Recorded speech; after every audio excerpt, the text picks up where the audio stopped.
Halo, selamat sore. Bertemu kembali di kelas kimia bersama Kak Bayu. Hari ini kita akan belajar tentang penyetaraan reaksi redox. Apakah kalian masih ingat apa itu reaksi redox? Iya, benar sekali ya. Jadi reaksi redoks ini adalah reaksi yang melibatkan perubahan bilangan oksidasi dari atom-atom dalam suatu reaksi kimia. Hari ini kita akan belajar bagaimana cara menyetarakan reaksi redoks. Jadi ada dua metode yang akan digunakan, metode bilangan oksidasi dan yang kedua adalah menggunakan cara setengah reaksi atau ion elektron. Nah, sebelumnya kakak ingin mereview kembali terkait dengan bagaimana cara menentukan bilangan oksidasi dalam suatu reaksi kimia. Jadi kakak ada suatu reaksi CuS ditambah dengan NO3- menghasilkan Cu2+ ditambah dengan S ditambah dengan NO+. Jadi kita akan menentukan bilangan oksidasi terlebih dahulu sebelum ke penyetaraannya, ya. Jadi berapa bilosnya Cu dan S di sini? Ada yang bisa bantu kakak? Ada yang masih mengingat bagaimana cara menentukannya? Oke, S ya benar. S-nya -2. Kemudian Cu-nya? Iya, +2. CuS ini adalah molekul netral, jadi secara total muatannya harus 0, ya. NO3-, ayo, ada yang bisa bantu berapa bilosnya O? Ada berapa O di sini? Ada 3, jadi kita tulis 3. Bilosnya O? Oke, -2. Sehingga bilosnya N berapa?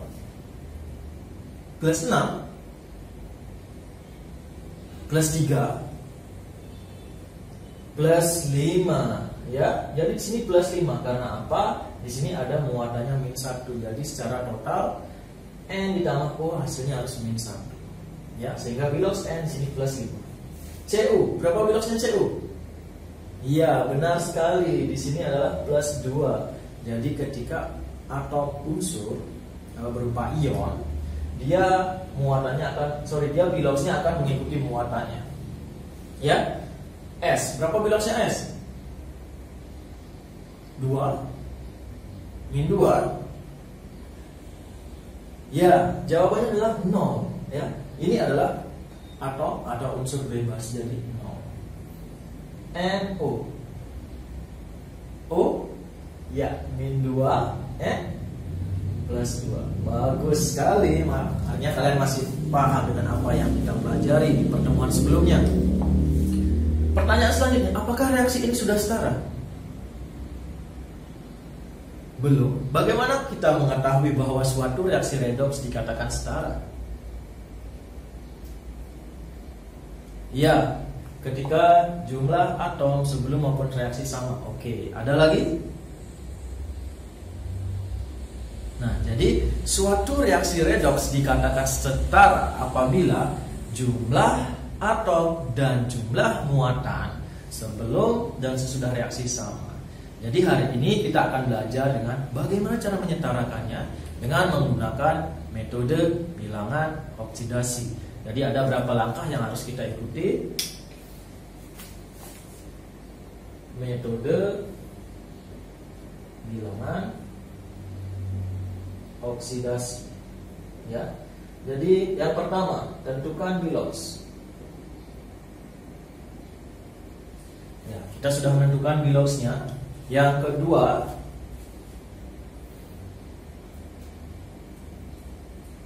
menyetarakan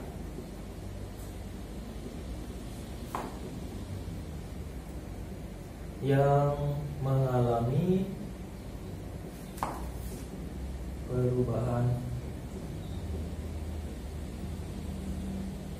perubahan bilos dan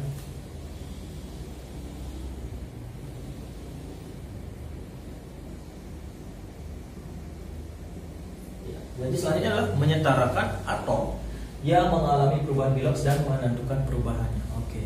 Dalam hal ini, yang mana yang mengalami perubahan? Ayo. Ya, di sini S. Ya. Ada berapa S di sini? 1. Di sini S-nya 1. Oke. Jadi sudah setara. Jadi kita tidak perlu setarakan karena sudah sama jumlahnya. Sekarang baru kita hubungkan. Dari min 2 ke 0, berapa perubahannya? Perubahannya adalah 2. Nah, dari min 2 ke 0, ini reaksi oksidasi apa reduksi? Oksidasi. Kemudian dia mengalami reduksi yang mana? Iya, benar. Jadi yang N ya. Yang N. Jadi kita hubungkan. Ada berapa N? 1. Ada berapa N? 1 juga ya. Jadi sudah setara. Kemudian baru kita tentukan perubahannya dari plus 5 menjadi plus 2. Ini perubahannya adalah 3. Ya. Nah, langkah selanjutnya di sini adalah menyetarakan perubahan bilox. Ya, jadi kita setarakan sekarang. Nah, di sini 2, di sini 3. Biasanya yang kita lakukan adalah mencari faktor kelipatannya atau dengan mengalihkan silang. Dalam hal ini, untuk mencari faktor kelipatannya bisa kita lakukan dengan kali silang. Sehingga di sini kita kali 3, di sini kita kali 2. Ya. Yang ini adalah reaksi reduksi. Sehingga dari reaksi ini kita bisa mendapatkan bahwa 3 CuS ditambah 2 NO3- menjadi Cu2+ ditambah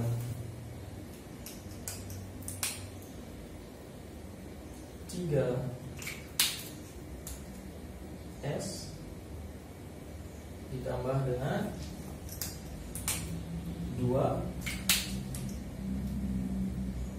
NO gas ya. Jadi ini perubahannya. Langkah selanjutnya adalah menyetarakan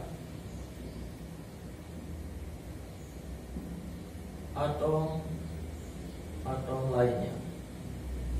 Jadi atom-atom yang tidak terlibat secara langsung saat perubahan bilox kita setarakan sekarang.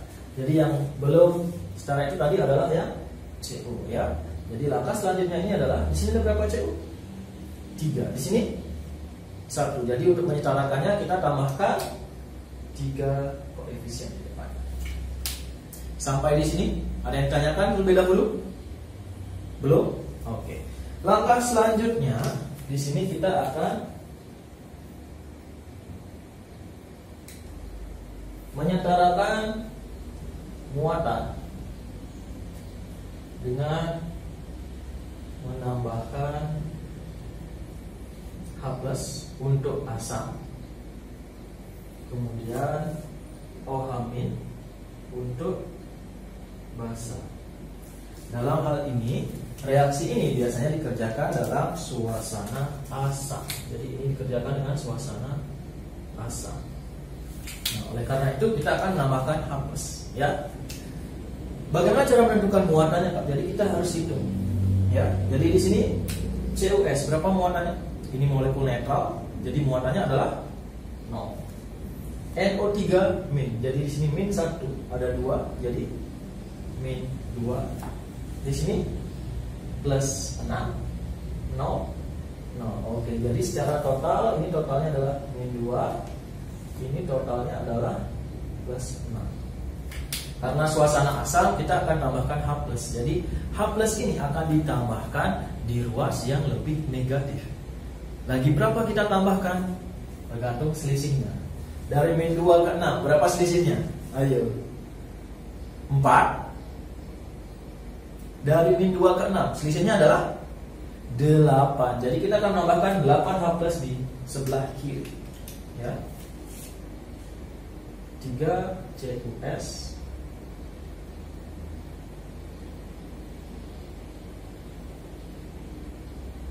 ditambah 8H plus.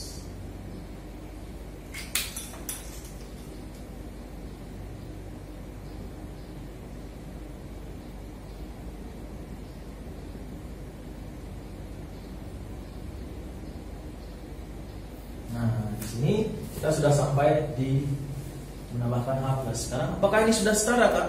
Jadi ini belum setara. Masih ada beberapa step yang harus kita lanjutkan. Jadi setelah ini adalah menyetarakan H dengan menambahkan H2O. Nah, jadi kita akan menambahkan H2O. H2O ini akan ditambahkan di ruas yang kekurangan H, ya. Di sini ada berapa H sebelah kiri? 8. Di kanan tidak ada. Jadi kita akan menambahkan H2O di sebelah kanan. Lagi berapa? 8? Bukan. Ayo, lagi berapa kita tambahkan? Lagi 4, ya. Lagi 4, ya. Karena di sini kita ketahui bahwa dalam satu molekul H2O terdapat 2 H, sehingga kita hanya membutuhkan 4H2O.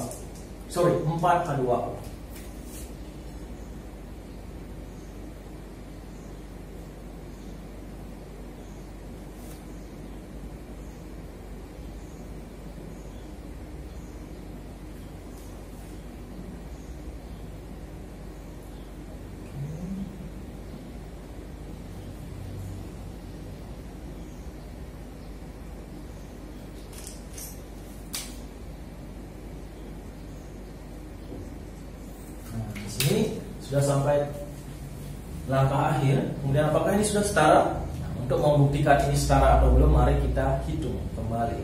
Jadi CO di sini ada 3, di kiri juga, di kanan 3, S 3, di sini juga 3, N-nya 2, N2, O-nya 6, di sini ada 2 tambah 4 jadi 6. H-nya ada 8, di sini juga sudah 8. Nah, itu atomnya. Sekarang muatannya kita hitung. Min 2 ditambah 8 plus 6, ya. Plus 6.